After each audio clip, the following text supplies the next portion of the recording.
Oysters are their own habitat engineers, and they live in and amongst eelgrasses and a whole other host of critters.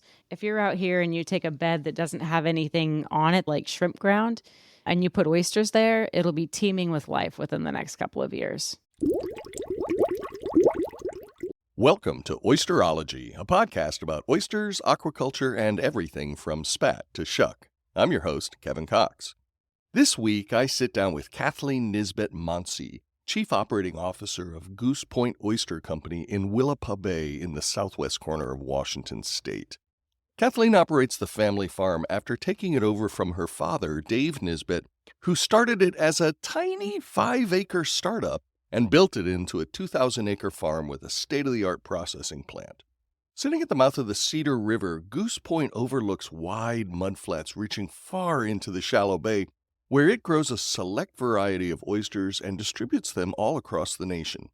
With its own hatchery in Hawaii, the farm engages in extensive research aimed at both improving the resilience of oysters and protecting the bay's natural environment. They also employ unique technologies to reduce oyster bacteria, while at the same time producing high-quality shellfish, including the innovative Shuckless oyster. Kathleen's dedication to aquaculture goes beyond the business. It's part of her family's legacy and the community ethos. As she looks to the future, ensuring sustainable practices and enhancing oyster meat quality inside the shell remain her highest priority. Whether you're an oyster enthusiast or a curious foodie, Goose Point Oysters offers an inspiring blend of sustainability, innovation, and passion. So toss that shucking knife back in the drawer and slide into your muck boots as we discuss growing oysters in sticky mud, the pressure of an elephant standing on a dime, the evils of burrowing shrimp, when does a shucked oyster die, perfect shucking without any shucking, the life and challenges of an oyster farmer in Willapa Bay, and so much more with my guest and a mama in boots in the mud raising kids, Kathleen Nisbet-Moncy. Kathleen, thank you for being on Oyster-ology today. I am so excited to have you here. There's so many questions I want to ask. I know it's been a long time going, but here we are. So how are you? I'm doing absolutely fabulous. Thank you for having me on here. I'm glad we were able to pull it together and record today. Now, you are the Chief Operating Officer of Goose Point Oyster, is that right? Correct. Is Goose Point Oyster the same organization as Nisbet Oyster Company? It is, yes. So Nisbet Oyster Company is our processing plant, and Goose Point Oyster is our brand, and it is also our farm.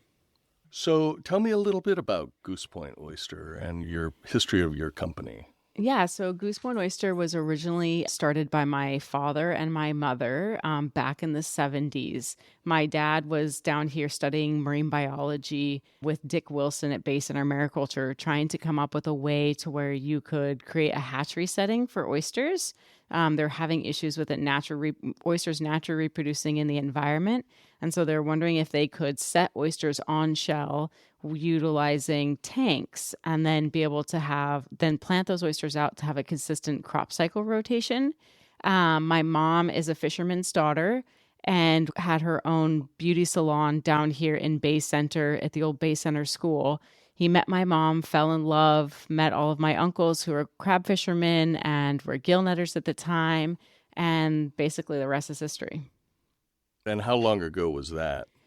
We're actually having a discussion on how long ago that was. My parents met in 1976, and my dad planted his first set of long lines out here in 1977.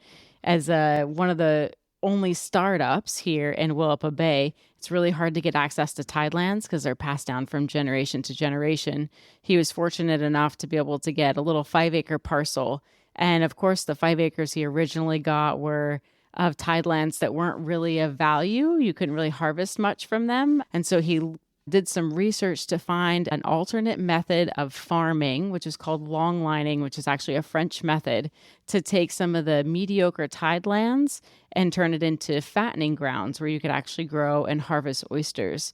So he started doing long lines in 1977 here in Willapa.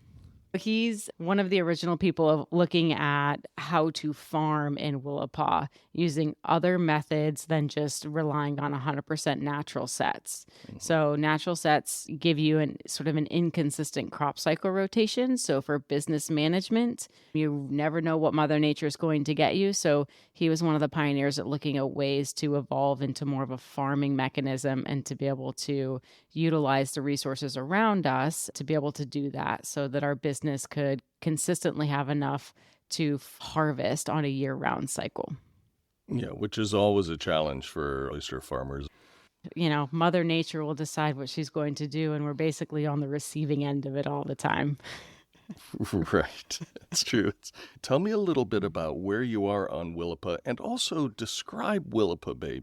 Yeah, so I'm from a little town called Bay Center, and it's called Bay Center because it's right smack dab in the middle of Willapa Bay.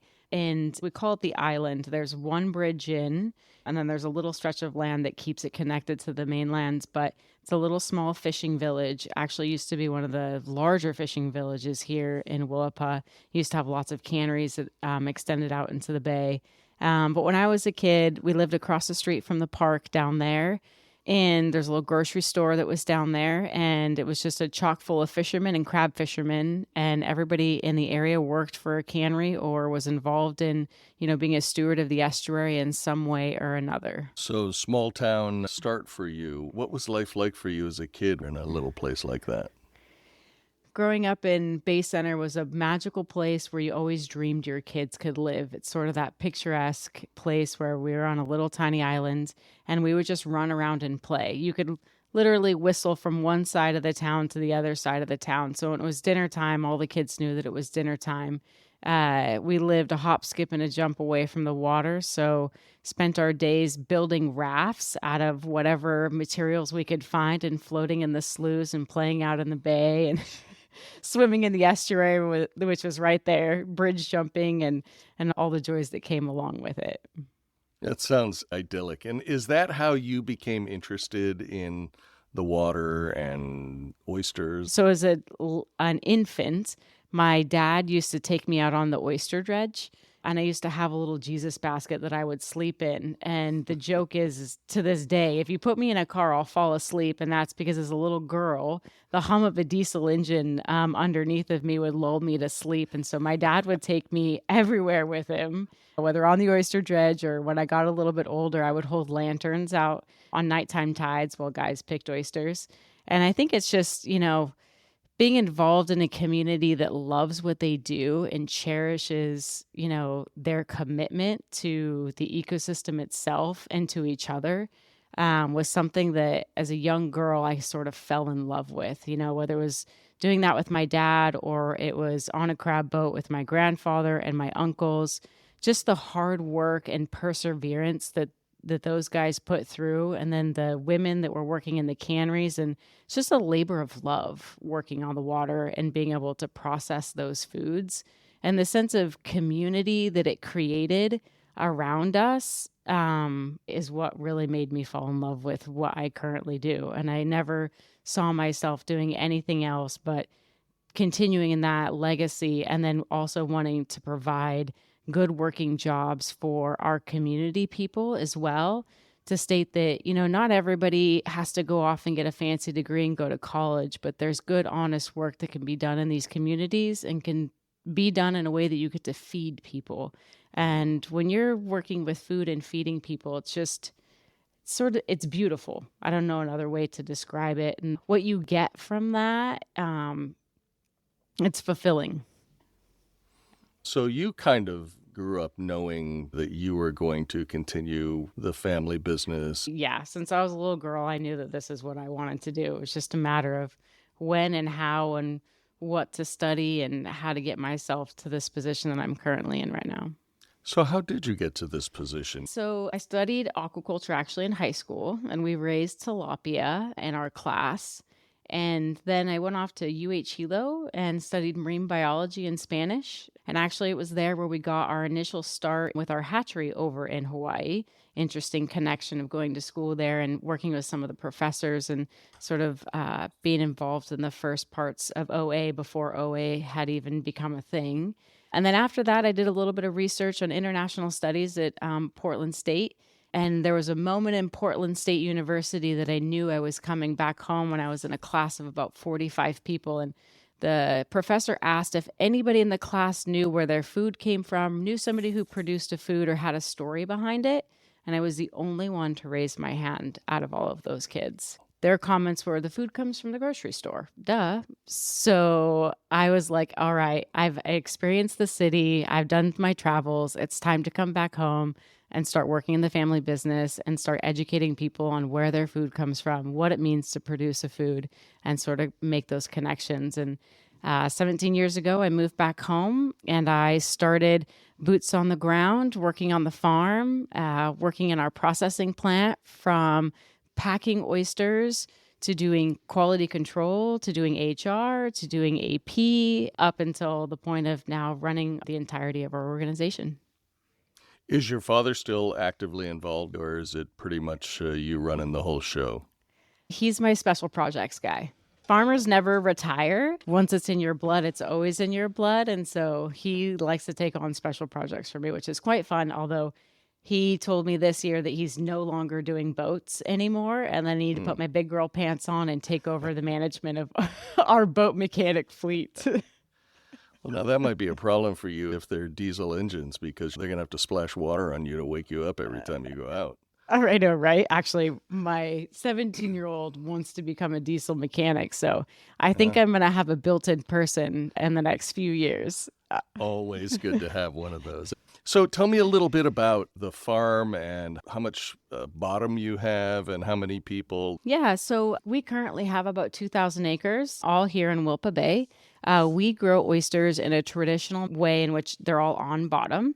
So that's our cultivation practice. We like to work in tandem with Mother Nature. And so for us here in Willapa, that's the best avenue for farming.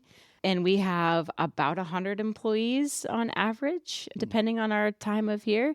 And that's between our farm, our processing plant, and our hatchery over in Hawaii. So let me jump over to Hawaii very quickly. So you have a hatchery over there.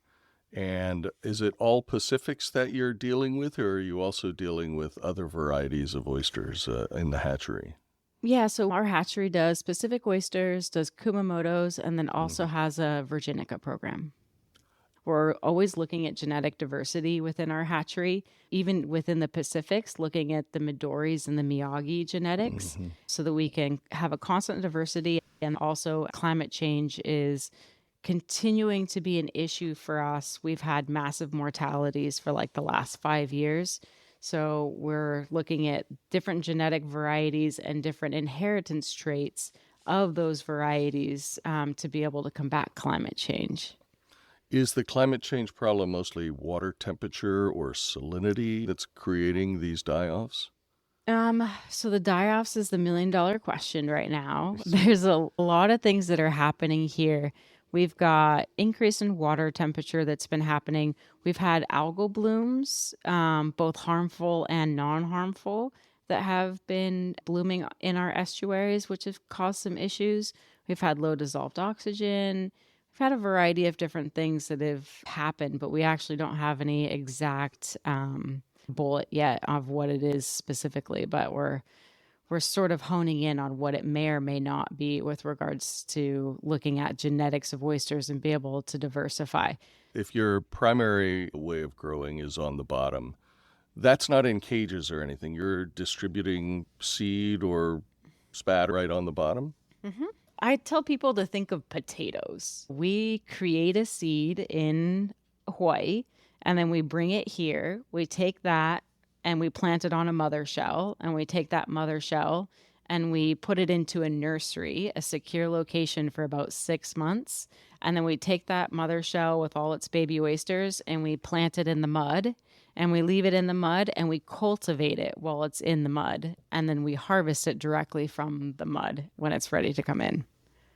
So you have upwellers or something that you're putting your little spat on shell in to grow? Nope. So we take oyster larvae and we have these 5,000 gallon tanks that are filled with oyster shell. And oysters will swim around in those tanks, find a shell, and then they'll set on that shell. And that's where they stay.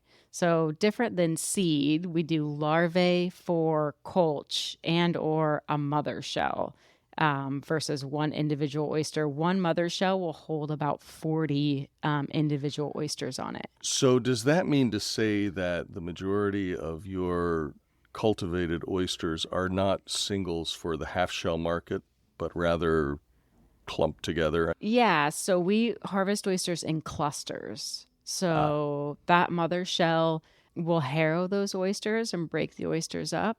And so when we bring them in for processing, we'll have about 5 to 8 oysters on each one of those mother shells that we will come in and shuck to be processed. So we're your 8, 10 ounce, 16 ounce jar or your fried oyster plate that you're seeing in restaurants. That's coming from us because we've done all the work in pre-shucking it and providing you a little beautiful shellless oyster. And we recycle all of our shells to put them back out. So it's a way to also continue to enhance Mother Nature. So when you put your shell out onto the flats, how big roughly are the oysters on them? When they go from the tanks to the nursery, they're like the size of a pencil dot or a pen dot. And then when we plant them, all the shells in the mud, they're going to be about the size of a quarter. So one of the things that I hear people talking about when putting oysters in the water is predators, and that the larger that they are when they put them in, the higher the likelihood or survival will be of those oysters. Is that something that you've dealt with?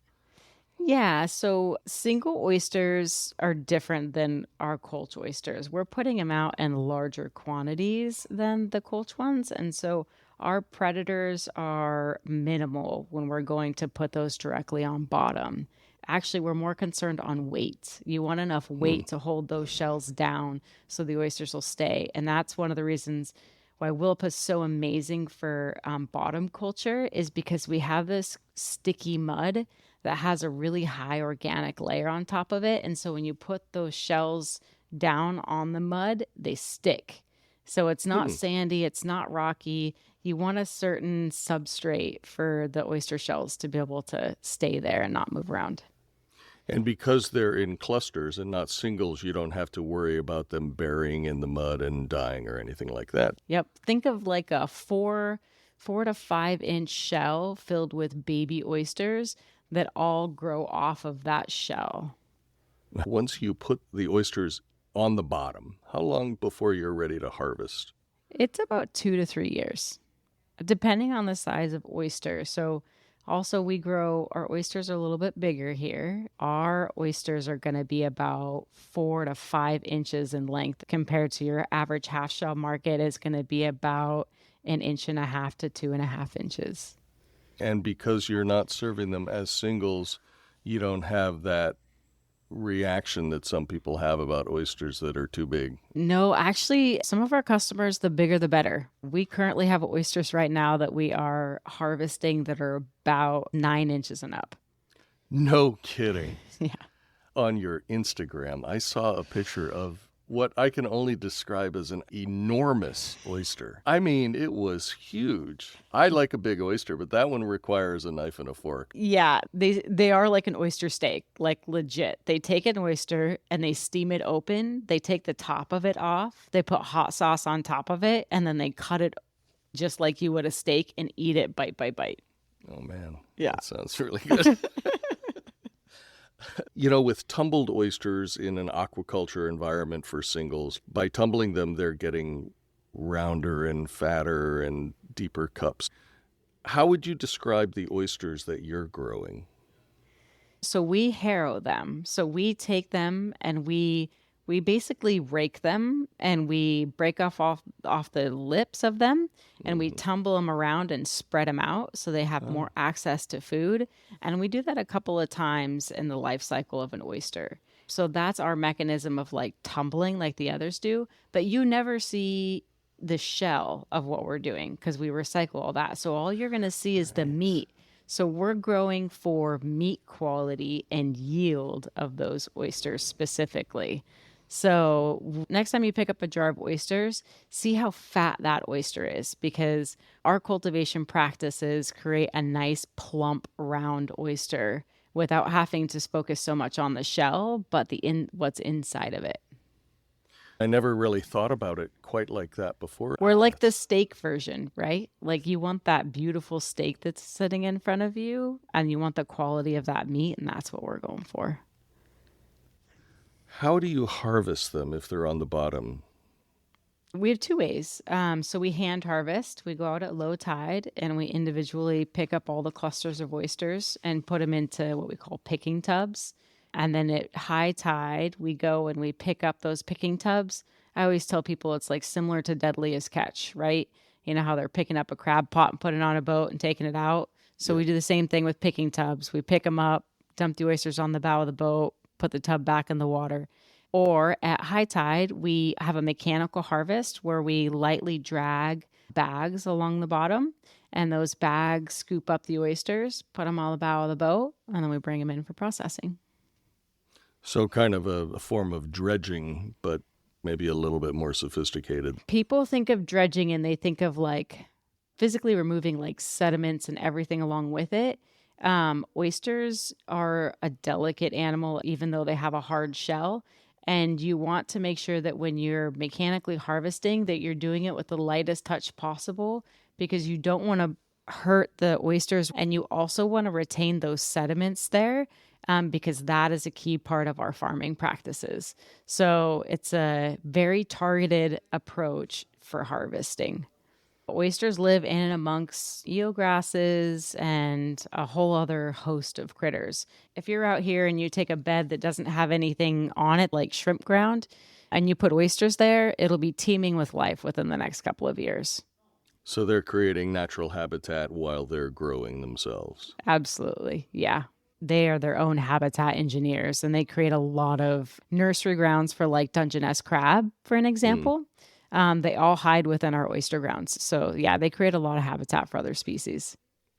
I saw something on your website that I'm very curious about, and that is your Shuckless oyster, which I think you call your blue seals. Mm-hmm. Tell me a little bit about the Shuckless oyster. So the blue seal is a really creative way that we have now pre-shucked oysters in their shell. And I'll give you a little history on it. So there's a bacteria, Vibrio, that can make people sick, right, when you eat oysters, especially in summer months. And my dad was working with Oregon State University back in the late 1990s, trying to figure out a way to combat that so that people would want to eat oysters all summer long without having any risks associated with it. And this was also after the development of the triploid oysters, so that you could eat oysters all year round, right? And so they were messing around with high pressure as it was coming out for guacamole, of like, what would high pressure do with oysters? Like, could you kill bacteria and other things with it? So as they were troubleshooting it, they found out, yes, it does kill bacteria, Vibrio. It explodes the cell structure of anything, but it also shucks the oyster in its shell. So the pressure unravels the protein matrix of the abductor muscle, therefore shucking it in its shell. So it was a really cool added benefit that this HP process could shuck oysters. So what we do is we take a live oyster, sealed in that last gulp of seawater, that salt water that's here. We seal it, and then we pressurize it with 100% cold water pressure. And that cold water pressure shucks the oyster inside its shell. So all you have to do is take off the band, the oyster pops open, and you look like you're the best oyster shucker in the world, because there's no shell particles and there's no entry points when you open this oyster. Yeah. How much pressure are we talking about to do that? Like 40,000 pounds per square inch. That's a lot of pressure. Yeah. AKA, like, I think it's 10 elephants standing on a dime. But you can put a tomato in there and it'll come out just fine. Like, it's equal pressure all the way around the animal, but it's a lot of pressure. Yeah. So the pressure, you were saying it unravels the structure of the adductor muscles on both sides, both top and bottom? Mm-hmm. Yep. So you just have a beautiful free-floating oyster inside its shell. Yep. And does the liquor, when you seal that oyster at the beginning before you start the process, does that liquor stay in there, or is it Uh-huh. forced out by the water? Nope. There's no So you still intrusion get, of water inside of it because we've kept it sealed, so it retains its liquor on the inside. how do you seal it? We literally just put a rubber band around it. Oh, that's really good. I was going to ask you about that. I saw the blue rubber bands. So you put those around the oyster before you put it in the, what is that machine called anyway? It's a high pressure machine. Ah, okay. So you rubber band up the oysters before you put it in the high pressure machine. Correct. And that's enough to keep it tight and closed and everything. Mm-hmm. Now, does it kill the oyster in the process? When does an oyster die? I've heard people say that the oyster dies when you sever the adductor muscle from the shell. But I also understand that the adductor is just a muscle. It's not an organ. So that shouldn't necessarily kill it. What's your view on all of this? I think an oyster is what an oyster is. It's an amazing living animal that at some point ceases to exist, but I don't have an exact answer on when it does. In theory, you would want to say, yes, when the oyster is removed from its shell, it's no longer respiring, and it would be a dead animal. I tend to think that the oyster dies when I chew it up and talk about how tasty it is, but I think that issue is often kind of skirted over because you don't want to scare people away. Yeah, I mean, I'll eat a variety of different things, but I think plant life is also living. So at what point does a plant die as well? Excellent question. So once you've put an oyster through the high pressure machine and it's done and it's shucked, how long is your shelf life? Our shelf life is about 17 days after we've shucked it. Yeah, so we get a little bit longer shelf life out of the HP process than as a regular oyster. And we just put it in a box with its cup down and ship it straight that way. How do you sell your oysters and how do you distribute them? We sell them a variety of different ways. We sell our oysters online. We sell them to grocery stores all across the U.S. And then we also sell them to wholesalers for restaurants. Our product, being a pre-shucked oyster and gone through that process, creates a value-added, safer-to-eat product for people that may have any known health concerns, which allows us to access to different markets due to the safety concerns of certain grocery stores and or restaurants to know that that oyster has gone through that process prior to giving it to their customers. Yeah, I guess it's basically almost pasteurized by the time you're done with it, right? Yeah. Mm-hmm. It's like how you do cold juice pasteurization. It's kind of the similar process is that, you're getting the most raw format of that, but you're getting the safest raw format of that.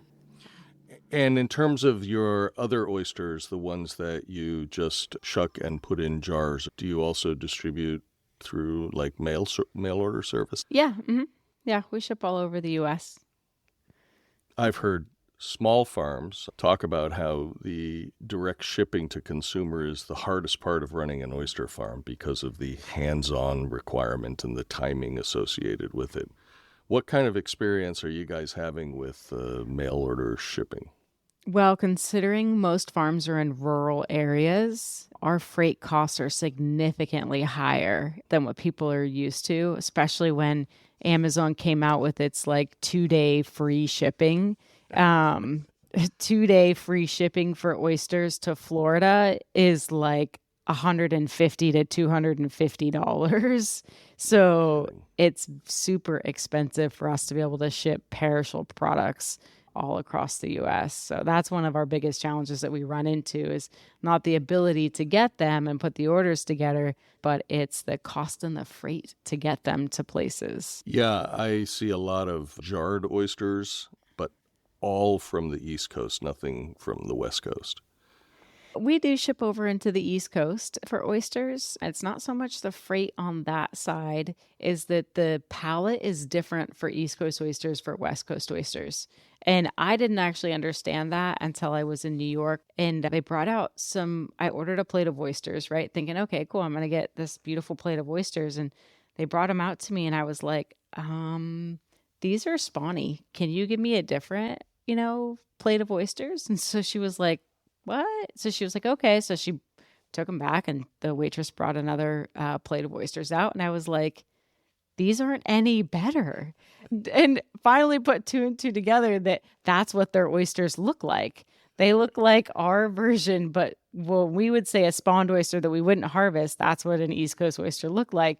And it's just completely different flavor profile that they have over there than we have over here. Here, you want that white meat body that's like thick and plump, and you have a bite into it. And over there, it's more delicate and thin. And so I learned the hard way, the difference between oysters, because I'm a West Coast girl. I'm not an East Coast girl. So when you look at the jarred oysters, it's just because of people's preferences of oysters, and what they do with them over there is just a little bit different than what we do here. And by spawny, you're talking about gametes, creaminess inside the oyster. Is that right?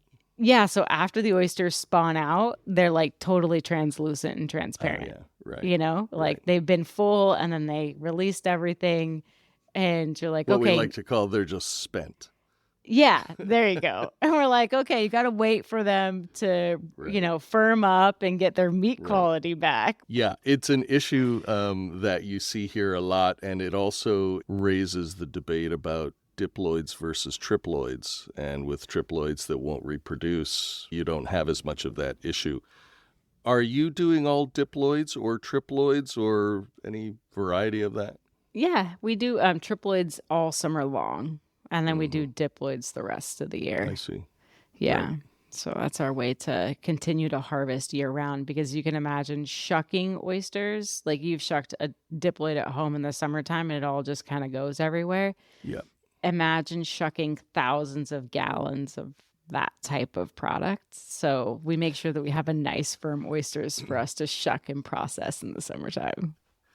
So I've seen videos of your processing inside your processing plant and some of your crew going at the oysters. And here, because we're primarily dealing with singles, you go in with the hinge, you find that little spot, you pop it open.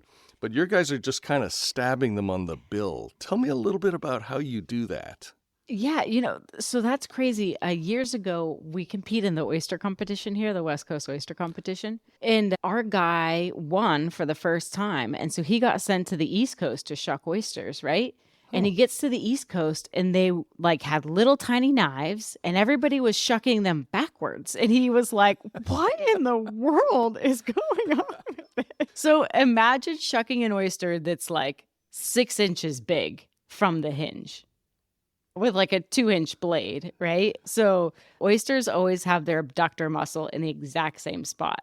So our guys take a knife that's about 5 inches big, and they go for that abductor muscle right at the top of the oyster, and they enter it right at the spot, and then they cleave the bottom part of it, and then they pull the top part of the shell off, and then they cleave the top part of the oyster abductor, and then it goes into a colander. So, we can shuck 24 oysters in 1 minute and 6 seconds, and I'm not talking baby oysters. I'm talking big, decent sized oysters. So that's the best way to shuck an oyster, is to cut the abductor muscle off of it. So we don't go through the most delicate part of the oyster to get to the abductor muscle. We just go right to the part we need to go to. Now, if I wanted to serve that in that fancy restaurant where you had those terrible oysters, you wouldn't do that because you want the shell to look pretty. But since you're not seeing your shell, it doesn't make any difference, right? Doesn't matter. No. So that must have been quite a surprise when he got to the East Coast, and it's like, no. You're doing it all wrong. It's funny the things you learn from just traveling outside of your own little bubble. I remember when I first got on the Pacific Coast Shellfish Growers Association board back in 2012, And everybody was talking about harvesting on beaches and using four-wheelers and all this stuff. And I was looking around the room like, what in the world? Like, how do you guys do that? Because here it's all mud and you have to have a boat to get to it. And there's no beaches and there's no rocks.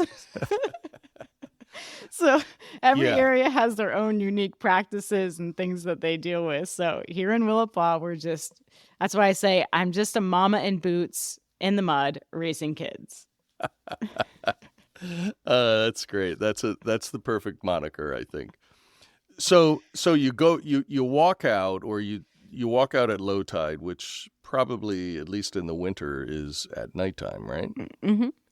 So you're walking around with a headlamp on, something like that, scooping up the oysters, putting them then in the baskets, and then you come back during high tide to pick up those baskets? Yep, that is correct. Our bay is super shallow, so it's about 8 to 9 feet deep. So at low tide, most of the bay is exposed, and you can see all of your tide flats. And then at high tide, all of our boats are really shallow draft boats so that they can skim over the tops of all the tide flats. They only draw a couple of feet of water because we're only working in like 6 to 8 feet of water.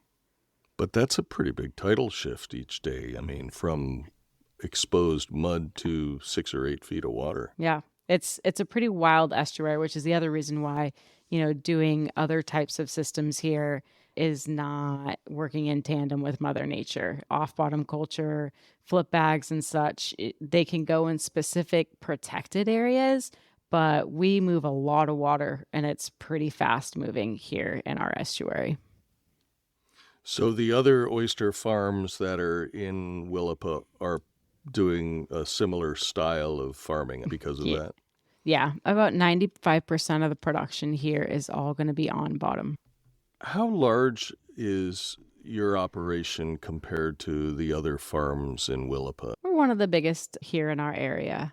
Yeah, there's about 25 farms here in Willapa, and we're probably the third largest in size. And do you get along with all the other farmers? Is it one of these things where everybody's kind of peacefully coexisting, or are there, struggles over water, bottom, anything like that? We're farmers. There's always something to complain about. No, actually, we get along pretty well. We've all have very similar battles, and so we fight really hard for water quality, for ecosystem services, because the health of our estuary is the health of our businesses. And if you're protecting the estuary, you're protecting your businesses, you're protecting your community, and then you're doing that for generations to come. So people that live here and work here and thrive here are all pretty interwoven together. So we do work really well together. There are issues that, do separate industry, but we try to work together the best we possibly can through those issues. Do you produce anything other than oysters, such as clams? No. I'm not a clam farmer, although we do have clam ground. Clams are a different animal from a growing standpoint and from a hatchery standpoint. And that's on our future horizon to learn a little bit more about clam farming. But as of right now, no. What other kind of tech innovations are you using in addition to this high pressure system that you're finding are helping you in what you're doing there? Yeah, actually, a few years ago, we used to have the best CrossFit program with our seed bags. So when you are putting out oyster shells, we used to have these 45-pound bags that we used to stack into tanks, stack onto the estuary, break in the estuary, and then plant the oysters out of. And we mechanized that entire operation to these mods. So we are now using a crane to stack oyster shells, to unstack oyster shells, to then plant oyster shells. So that was a huge changeover for our company. And then we also have a bunch of vision grader systems. So we are not optically eyeing and counting oysters and sizing oysters. We have equipment that does all of that for us now. So we've changed in that. And we're also looking at a way to harvest oysters in an even lighter touch than we're doing right now, and doing an analysis of the carbon footprint of the sediment in our estuary and analyzing what the carbon is and being able to see how the carbon changes with our farming practices and coming up with a lighter touch for moving oysters around so that we can move smaller oysters around versus just harvesting the bigger ones. What's a good way to describe it? We're trying to figure out what our carbon absorption footprint is with our farming practices, since we're taking shells out, and then also analyzing the carbon sequestration in the sediment itself. So we're currently working on a design for that because we've been utilizing the same mechanism for harvest since they started doing it. There hasn't been an evolution yet. Do you have scientists and really smart people working with you on some of these issues? Yeah, I'm the dumbest one in the room. You always have to have the smart people around you. We work with a lot of local scientists that are taking a look. We've got the conservation district. We're working on a project. Oregon State University has their team. They actually have this cool called iLab that's down at Oregon State University that puts together prototypes for equipment for fishermen and for aquaculture to use. And so we're working with them to develop prototypes for different type of aquaculture equipment that we could utilize in our farming practices. So you're continuing to progress and do new things and try new stuff as you're moving forward in your whole operation. Absolutely. If you're not growing, you're dying. Now, I saw a very interesting video about the burrowing shrimp problem that you guys have in Willapa or on your farm. Tell me a little bit about that. Oh gosh, you just asked the most loaded question ever. Burrowing shrimp is our largest issue. It is the one that is literally putting farmers out of business here in our areas, in Willapa Bay and in Grays Harbor. It is the one thing that we have a solution for. We're not able to implement that solution. And so we have spent a number of years looking for alternative solutions for burrowing shrimp for farmers to be able to survive in both of these estuaries. One of the things with burrowing shrimp is that they are ecosystem engineers and they are largely unchecked in both of our estuaries. And we talked a little bit about habitat and ecosystem services we provide. The ecosystem services that they don't provide are having a negative impact on our coastal estuaries. Those haven't been realized by anybody outside of oyster and clam farmers. But soon it will start impacting other resources quite significantly. And I'm sure that it'll become a higher priority. But right now it's just been just within the oyster and clam growers of our two estuaries that have been battling it. And if they continue to do what they're doing, then fish species, crab species, other ones are going to have quite an issue continuing to thrive in our areas. Yeah, I've heard that there were efforts to use chemical pesticides and other things to try and kill them, but that there was quite a backlash by consumers as well as potentially just from a health standpoint using some of those things. Yeah, so do you drink wine? Yes. All right. Do you drink coffee? Yes. Okay. So the consumer backlash was associated with the word neurotoxin and the fact that farmers were putting a neurotoxin into the environment, and that was bad. We were putting an 8-ounce cup of quote unquote neurotoxins on 1 acre of tideland, which is what you consume on a daily basis by drinking a cup of coffee or a glass of wine or a beer. So when you use scary words like neurotoxins, it doesn't allow the consumer to actually fully understand what you're doing. Right. And so we did a lot of education of like what we're doing and how we're doing it and the dilution effects associated with that, because we're a agricultural farmer just like anybody else. I own my ground just like you own your fields, and I'll do everything to protect that property and the ecosystem services it provides for the entire estuary, because that's who I am as a farmer, and that's my livelihood and the livelihood of my family and my community as well.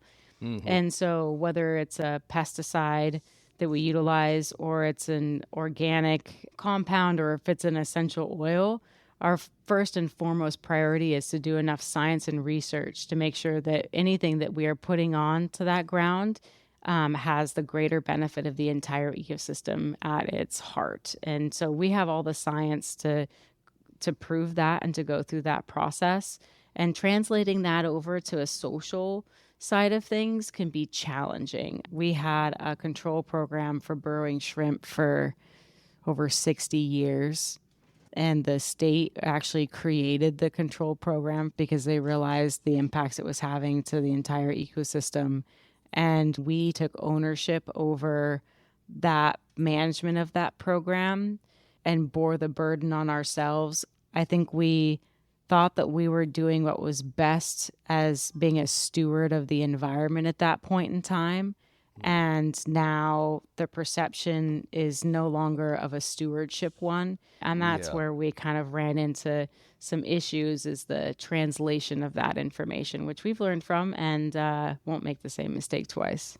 So if I could change anything, it would be that we need to facilitate the stewardship of the environment and make sure that all hands are being held accountable at the table and not always bearing the weight of it on our backs. But as farmers, that's who we are and that's what we do. I think that's so often the case. You hear in land farming, people get all freaked out because they hear those magic words like neurotoxins and really are never given the opportunity to understand from the farmer's perspective what it's all about and the fact that it's not really creating the kind of risks that it sounds like it might be when you hear those words. Yeah. So a little bit of knowledge is a dangerous thing for most consumers, I think. Yeah. Now, I saw something new that you guys were creating a couple of years ago called salsa ceviche. Is that a thing? My dad did a salsa ceviche years and years ago, but we do not have salsa ceviche anymore. Okay. No. My dad oftentimes does things that's like before his time. Love that. And they launch into niche areas. And then like 10 years later, you're like, you remember that thing? That's like totally a thing now. Like we should start doing that again because everybody today is now doing that. But no, we do an oyster shooter is a shot off of that one. And actually, that was one of my first jobs here was like putting the swords inside the shot glass of the shooter so that when you popped open the top, you had like a little toothpick to help get the oyster out. But doesn't that sort of defeat the whole notion of like shooting if there's like a... Slurping it? Yeah. Yeah. Now, these shooters, are these, do these have booze in them or is it just oysters? It's oysters and cocktail sauce. And yeah, for some casinos and restaurants, we short fill them so that they can add a half a shot of vodka on top. Personally, I think gin goes better with an oyster, but that's just me. Interesting. I mean, I do tequila.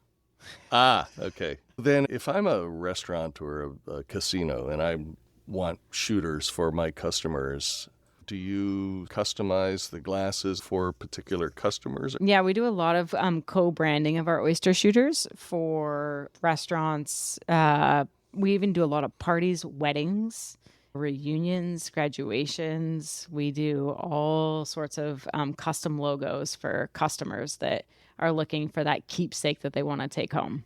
Right. And do you farm the printing on the glass out, or do you guys have facilities within your own operation to do all of that?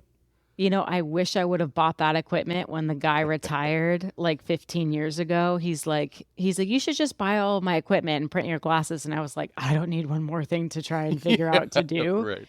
And so somebody else does it, but it is not an easy process. So I wish I would have bought that equipment. Yeah. You see, it's like you said, you come up with an idea and then years later, I mean, ceviche is like the hottest thing in the world right now. Everybody wants to eat ceviche. I know. We should totally bring that back. Is there such a thing as oyster ceviche? I make it with a lot of fin fish, but not so much with oysters. You know, our crew's making a really good oyster ceviche. No kidding.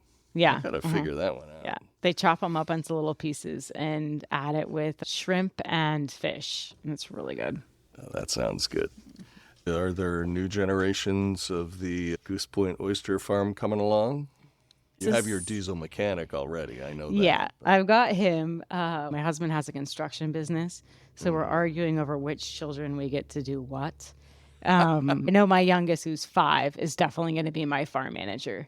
He is a brute and he is hands-on and he is an absolute go-getter. So I'm like, yeah, I'm putting him in charge of the farm. He's going to do an amazing job at that. Yeah. I love that. Now, do you guys eat a lot of oysters at home? So we eat oysters every once in a while. We turn them into oyster chicken nuggets. Like, not the chicken, but it's an oyster nugget, right? So every kid loves chicken nuggets. So we do oyster nuggets at our house, and that's what our kids like to eat. What do you batter up and deep fry them, or how do you make an oyster nugget? Yeah, so we actually designed a breading to complement oysters specifically. And Really? so we just bread them and fry them. Might be a new product line for you guys to carry one day. We actually do. You can find it in local retailers here on the West Coast. It's an No oyster kidding. breading. Yeah. What's next for you guys? Do you have something new on the horizon that you're looking to do? Yeah, our processing plant is going through another expansion mode here in the next probably 10 years. We're gearing up for that right now. It's a 3-year crop cycle rotation, so it takes a little bit of time to build up enough inventory of doing that. And we're really looking at the shellless oyster. Shellless oyster. The shellless oyster. So we are going to reduce our carbon footprint by continuing to sell oysters without their shell. So we'll do all the work for you, and you get to enjoy a lovely shucked oyster at home with a variety of different experiences. You'll see a saltwater oyster in the market here really, really soon. No kidding. Mm-hmm. Kathleen, thank you so much for all of your time and your fascinating information about what you guys are doing. Yep, you're welcome, Kevin. Well, that's it for this episode of Oyster-ology. Thanks to my guest, Kathleen Nisbet-Moncy. As always, show notes can be found on this episode's page, and if you enjoyed it, please rate or review us on whatever podcast platform you listen in on. And tell everybody you know about it too, so we can get the word out. I'm your host, Kevin Cox. Join us next time when we pry open the shell of another interesting oysterology topic.